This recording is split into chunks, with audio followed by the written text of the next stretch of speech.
Hey Kiki readers! This is a sew-along companion tutorial for the DIT Briefcase project in the 2015 February-March issue of Kiki. DIY stands for Do It Yourself, so to us, DIT stands for Do It Together. For more information about this project, a list of supplies, and how to print the PDF pattern, check out this February-March issue of Kiki.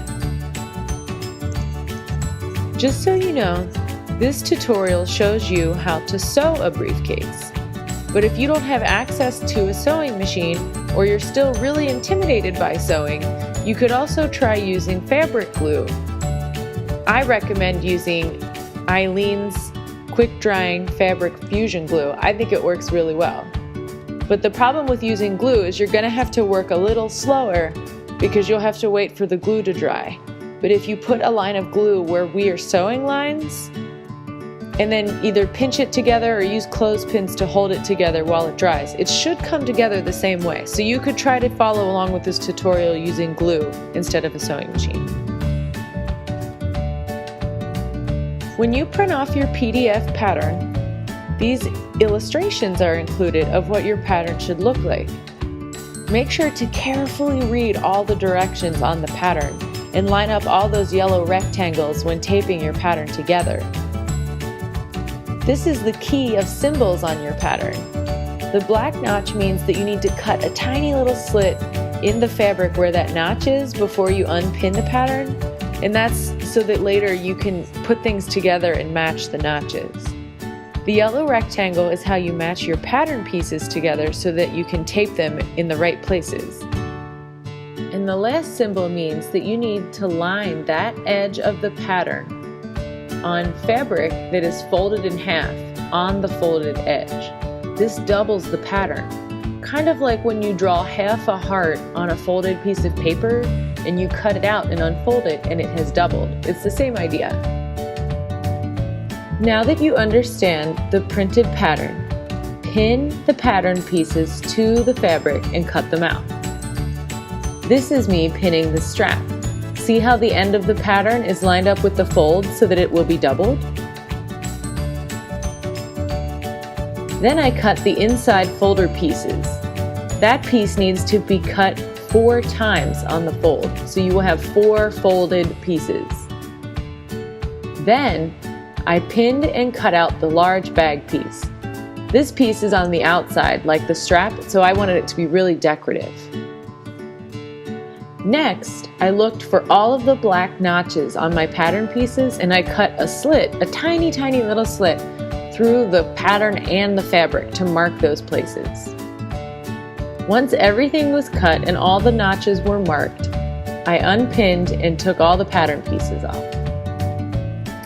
Then I flipped the main bag piece so that you are looking at the back. In the middle of this bag piece, on the length sides, there should be 2 notches in the middle, well, kind of in the middle, and these notches are about 2 inches apart.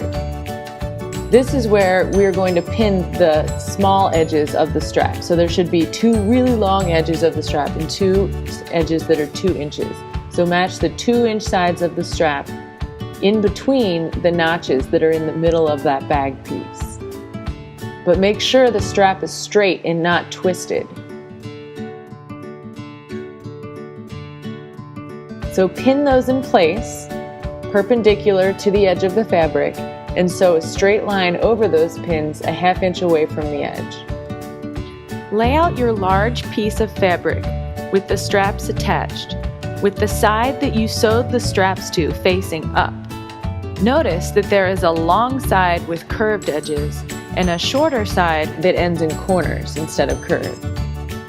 So now you're going to fold over the pink strap from where you just sewed towards the shorter side and match the notch on the strap with the edge of the short side and put in a pin. So you're making the strap lay flat against that short side. And then you will pin that whole edge between the notch and the corner of the line you just sewed. And you will repeat this for the other side of the strap also. Then sew a straight line over both pinned areas a ½ inch from the edge. Once those are sewn, go ahead and take the pins out, and we're going to do the other side. So fold the other edge that's not sewn on the strap towards the longer side of the fabric. And there should be a notch in the longer side of the fabric and a notch in the strap. So it's going to look like the big bag piece is a sandwich over the strap at this point.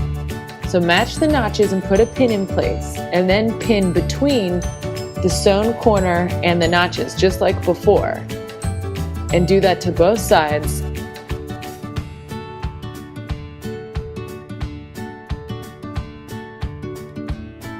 And again, just like before, sew a straight line over that pinned area a ½ inch away from the edge. I recommend sewing slowly at this point because there's a lot of things happening, a lot of folded areas and a lot of fabric in the strap, and it would be easy to accidentally sew over another part of the briefcase while you're sewing this line. So sew slowly and just try to make sure you're only sewing through that pinned area. But don't worry if you do accidentally sew over something else, because you can just grab your seam ripper and rip it out and try again. Then once I took the pins out, I took my scissors and I just trimmed off any uneven fabric from the edges that I had sewn so that it looked a little nicer. At this point, you should start to recognize the shape of the briefcase coming together now. Now it's time to sew all of the folders that go inside the briefcase. Do you remember cutting 4 folder pieces on the fold? Once you've taken the pattern piece off, keep them folded, but put pins in the sides of it. So the big long edge should still be open, and then there's the fold edge, and then the 2 smaller edges, pin those together to create your folder. So do that for all 4 folded pieces. And then you'll sew a ½ inch away from the edge, straight line over all the pinned sides. With all the folders folded in half and stacked up, it makes 8 layers of fabric. That is really hard to sew through 8 layers of fabric. So this part would be much easier if you have a buddy to help you. Maybe you and your friend could each make a briefcase, and then you could help each other with this step. Ask your friend to hold all the folders together and pinch them at the corners. Then, with embroidery floss, the same color as the folder, if you want it to be invisible, and an embroidery needle, hand sew the folders together over the machine sewn lines. So this is just a running stitch. You push it through to the back and back through to the front, going up and then down and up and then down through all the folders together. And make sure you knot at the beginning and end.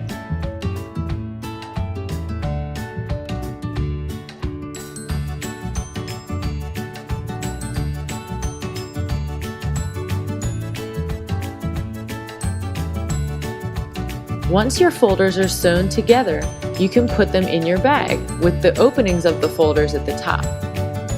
If you want to, you can use embroidery floss to hand tack the folder to the briefcase, but this is optional. The folders will most likely stay in place either way.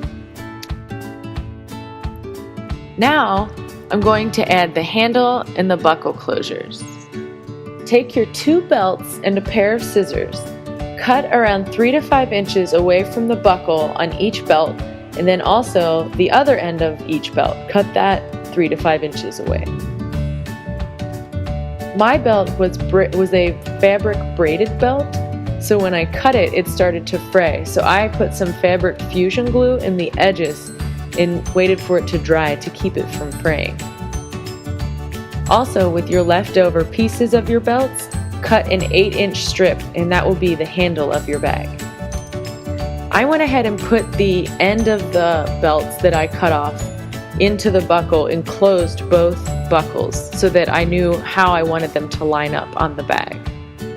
I closed the briefcase flap with the folders inside, and I went ahead and laid out where I wanted the handle and the buckle closures to be placed.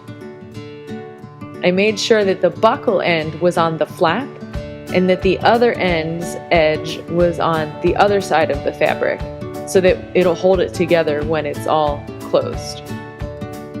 I pinned the handle in place on the top of the bag just under the strap so that it could have that arch shape. And it would hold it there while it's drying, while the glue is drying. Finally, I used really big globs of glue on each end of the buckle that was closed together. And then I laid them in place where I wanted them to be on the bag, where I had already laid them out. You have to be really patient waiting for the glue to dry because you want it to be a strong glued joint.